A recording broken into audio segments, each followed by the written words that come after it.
என் பிரியமான சகோதர சகோதரிகளே, இன்றைக்கு இறைவார்த்தை சொல்கிறது மத்தேயு நற்செய்தி 7ஆம் அதிகாரம் 7ஆம் வசனத்தில், கேளுங்கள் கொடுக்கப்படும்.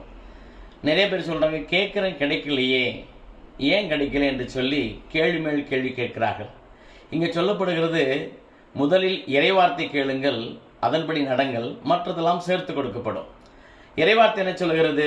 நீதிமொழிகள் 28:13, இதோ பாவத்தை மறைத்து கொண்டு வாழ்கிறவன் வாழ்வடை மாட்டான், அதை அறிக்கை செய்து விட்டுவிடுகிறவன் வாழ்வடைவான்.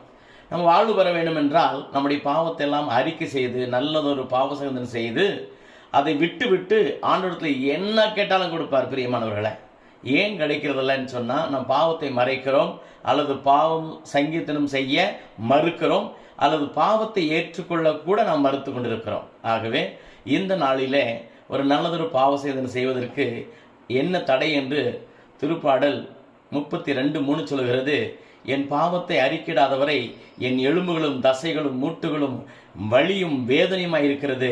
ஆகவே இடாதவரை என் எலும்புகள் நெக்குண்டு போகிறது என்று சொல்லி, ஆகவே இந்த நல்ல நாளிலே ஒரு நல்லதொரு பாவத்தை நினைத்து பாவசங்கதனை செய்து அதை விட்டுவிட்டு கடவுளிடத்தில் நிறைய கேட்டு அந்த ஆசீர்வாதம் எல்லாவற்றையும் பெற்று நற்பேறு பெற்று நலத்தோடு வாழ ஆண்டவர் இந்த நேரத்தில் இதை ஞாபகப்படுத்துகிறார். ஆமென்.